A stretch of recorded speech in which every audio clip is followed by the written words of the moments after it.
거기 앉아 지키더라. 그 머리 위에는 유대인의 왕 예수라 쓴 제패를 붙였더라. 이때에 예수와 함께 강도 둘이 십자가에 못 박히니 하나는 우편에 하나는 좌편에 있더라.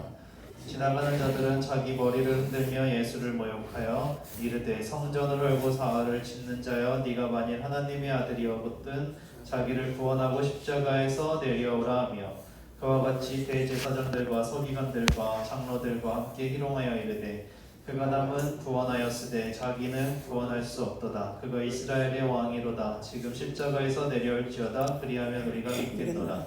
그가 하나님을 신뢰하니 하나님이 원하시면 이제 그를 구원하실지라. 그의 말이 나는 하나님의 아들이라 하였도다 하며 함께 십자가에 못 박힌 강도들도 이와 같이 욕하더라. 아멘. 오늘 마태복음 27장 27절에서 44절의 말씀은 예수님이 십자가에서 못 박히시는 이 일들을 이제 기록한 구절입니다.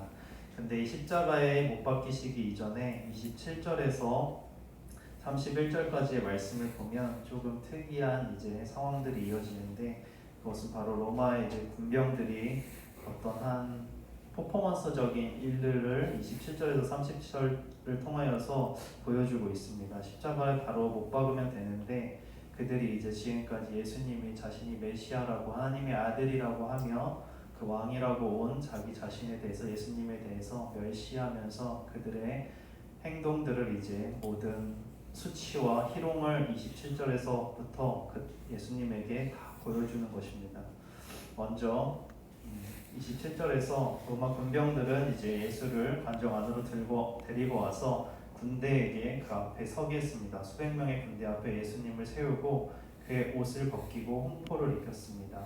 그 예수님이 입고 있었던 옷을 벗겨내고 홍포로 하는 것은 이제 자주색 옷으로서 왕들이 자주 입는 색깔에 의미하는 그 옷인데 자주색으로서 입힘으로써 마치 왕의 모습을 이제 따라가게끔 마치 이 세상의 왕의 모습이 어떤 그 옷을 입히고 또 29절에 과시관을 엮고 그의 머리에 씌우고 갈대를 거룩한 손에 들리고 그 앞에서 무릎을 꿇고 희롱하여 이르되 유대인의 왕이여 평안할지어다 하며 28절 29절에 보면 자주색 옷을 입히고 마치 이제 왕관 대신 가시관을 엮어서 그 머리에 씌운 다음에 또 왕들이 가지고 있는 홀 대신 갈대 나무를 그 오른손에 쥐어서 그 앞에서 무릎을 꿇고 마치 희롱하듯이 예수님의 수치를 드러내고 있습니다. 예수님의 수치를 드러내면서 마치 이 세상의 왕의 모습으로 너는 왔지만 너의 모습은 지금 왕처럼 온 것처럼 보이지만 너는 지금 상태가 어떠냐? 너는 무릎 꿇고 우리한테 이렇게 침을 뱉고 30절에서 그 갈대를 빼앗아서 예수님의 그 머리를 치면서 면류관을 치면서 그 행동들을 마치 엄청나게 수치를 주는 행동들을 계속해서 하고 있는 것입니다. 그런 다음에 다시 했었던 그 홍보 자주색 옷을 벗기고 다시 예수님의 옷을 입힌 다음에 이제 십자가에 못 박으려고 끌고 나가게 됩니다. 이 모습을 통해서 예수님 그들의 이제 가졌었던 지금까지 마음에 있었던 마치 진짜 우리가 마음에 어떤 물렸었던 그들의 억울함들이나 마치 그들이 예수가 메시아라고 하였지만 전혀 인정할 수 없었지만 마치 예수님 자신만이 왕이고 이 땅에 온 것이 하나님의 아들이라고 한 것이 모든 사람들이 믿지 않고 그의 입에서만 그것들이 마치 진실되게 그 입에서만 그냥 자기 자신만이 왕이라고 했었던 것처럼 그들을 마치 예수님 무시해버리는 행동을 27절 30절을 해버리는 것입니다. 그리고 예수님이 32절에서 이제 십자가를 지며 가는데 이미 기력이 많이 쇠하여서 구레네 사람이라는 시몬에게 억지로 이제 십자가를 지게 하고 대신 끌고 가게 합니다. 그러면서 34절에 예수님께서 가시는 도중에 이때 이제 십자가를 지기 위해서 갈 때 예루살렘 여인들이 와서 십자가의 고통이 너무 심하기 때문에 그곳에서 쓸개를 탄 포도주를 이제 주는 그런 관습들이 있는데 그 쓸개를 탄 포도주가 의미하는 것은 이제 이것을 마시고 조금 고통을 면하게 하는 효과가 있다고 합니다. 그래서 십자가의 고통이 너무 심하기 때문에 이전에 조금이라도 고통을 면하게 해주는 이 쓸개를 탄 포도주를 줘서 이제 그것들을 관습을 행하게 하는데 예수님이 이것의 맛을 보고 이게 일반 포도주가 아니라 쓸개를 탄 포도주라는 것을 아시고 이것을 먹기를 거부합니다.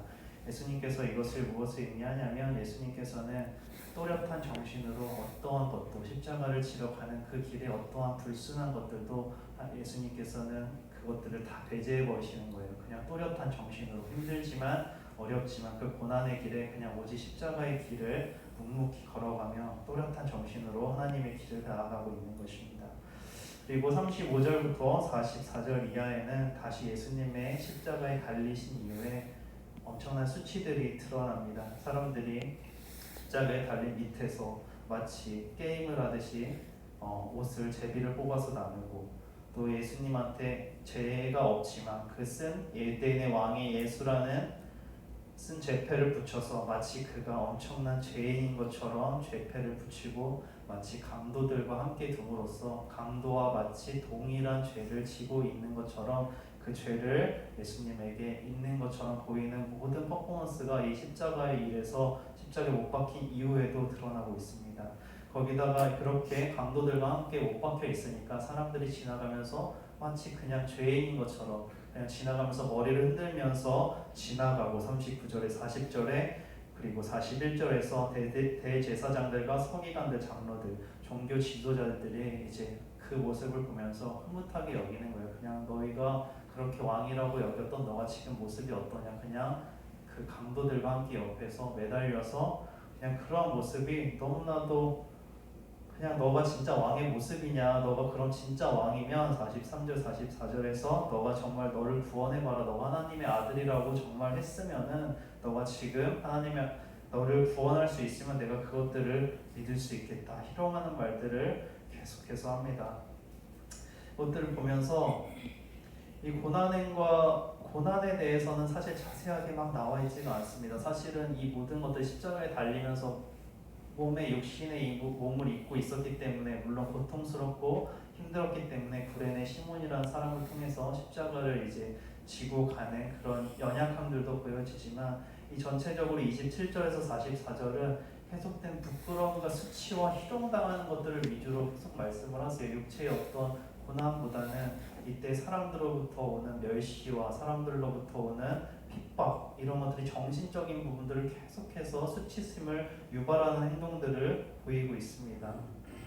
이 고난과 수치는 사실 십자가에 예수님에게는 해당하는 것들이 아니었어요. 왜냐하면 이것들은 죄인에게 해당하는 것이었지 사실은 이 수치와 고난과 고통은 우리가 당할 몫이었습니다. 예수님께서는 이런 죄에 대해서 원래는 수치를 하나도 받으실 이유와 목적도 없으셨는데 그가 이렇게 수치를 당하고 고난을 당했던 이유가 무엇입니까? 딱 한 가지였습니다. 하나님의 그 사명을 가지고 이 땅의 죄인을 구원하기 위해서 그 일을 묵묵히 당하시고 사람들의 수치와 멸시를 이렇게 당하면서도 묵묵히 그 길을 아무 말 없이 가시고 또렷한 정신으로 쓸개탄 포도주도 거부하면서 그냥 묵묵히 그 길을 또렷한 정신으로 가시고 있는 것을 보여주고 있습니다.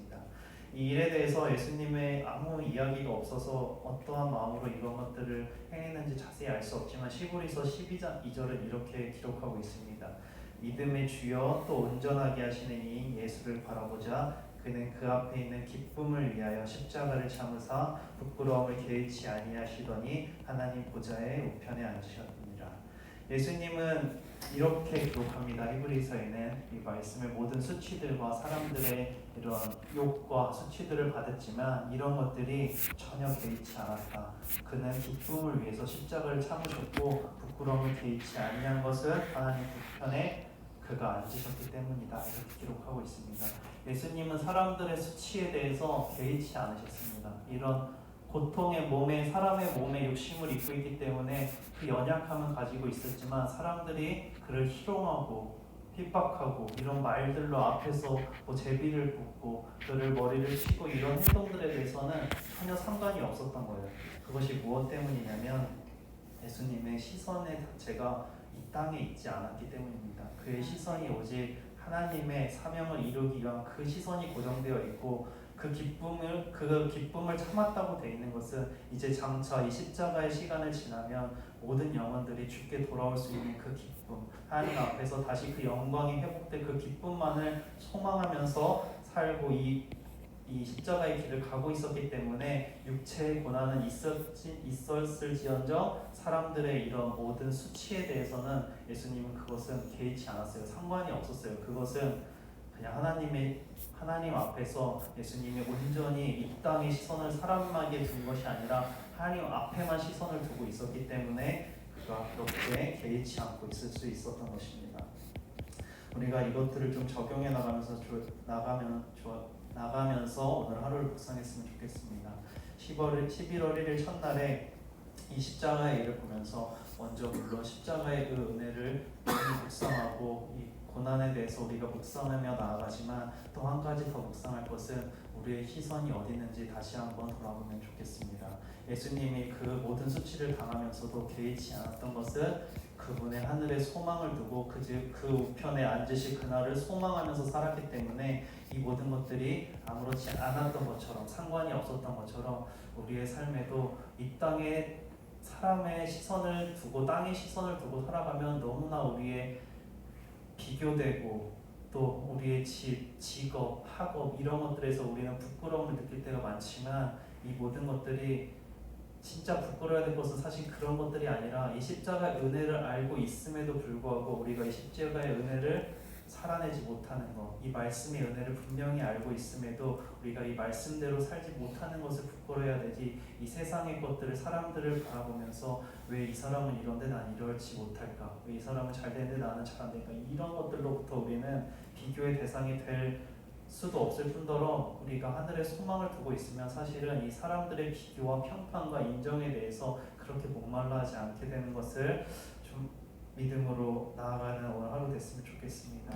그래서 우리 성도님들에게도 오늘 하늘의 시선을 바라보면서 정말 예수님이 그 가셨던 길도 함께 묵상하시면서 그 길 앞에 이제는 우리가 하늘의 소망과 하나님의 주셨던 그 사명들이 우리에게도 실제되어서 정말 눈앞에 그 기쁨이 있어서 예수님은 진짜 그냥 먼 일을 기쁨으로 바라본 것이 아니라 이제는 정말 바로 앞에 있을 그 기쁨이 실제적으로 느껴졌기 때문에 참고 인내할 수 있었던 것처럼 우리에게도 그런 소망이 실제적으로 먼 일이 아니라 정말 하늘의 그 소망이 실제로 우리에게 하루하루 살아내어지고 그 말씀이 우리 안에 은혜 되어져서 이제는 하늘에 소망을 두고 하늘에 시선을 두고 땅에 너무 그렇게 시선을 두지 않고 살아가는 우리 성도님 되기를 예수님의 이름으로 축복합니다.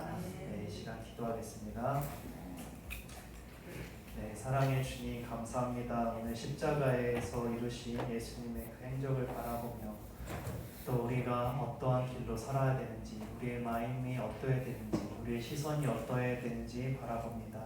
모든 수치와 고난과 핍박을 당함으로 하나님 그 모든 우리의 수치와 고난을 우리에게서 두는 것이 아니라 예수님에게로 옮겨갔듯이 예수님의 모든 사람들의 진노가, 하나님의 진노가 심판이 예수님에게 건너갔던 것처럼 우리에게도 이제는 하늘에 소망을 두고 살아가는 자가 되기 원합니다. 이 땅에 소망을 두며 살아가는 것이 아니라 이 땅에서 사람들의 평판에 목말라하고 인정을 바라는 것이 아니라 사람들의 여러 가지 비교를 바라는 것이 아니라 예수 그리스도께서 우리에게 맡겨주신 사명과 그 말씀의 은혜들을 기억하면서 하루하루 하나님과 동행하며 살아갈 때 이런 것들이 우리의 모든 것들이 실제적으로 이 말씀을 살아내고 하늘의 소망이 실제가 되고 그 기쁨이 우리 안에 진짜 기쁨이 되는 오늘 하루를 살게 하여 주시옵소서. 감사드리며 살아계신 예수님의 이름으로 기도드립니다. 이 시간 주님의 이름 한번 부르신 후에 자유롭게 기도하러 돌아가겠습니다.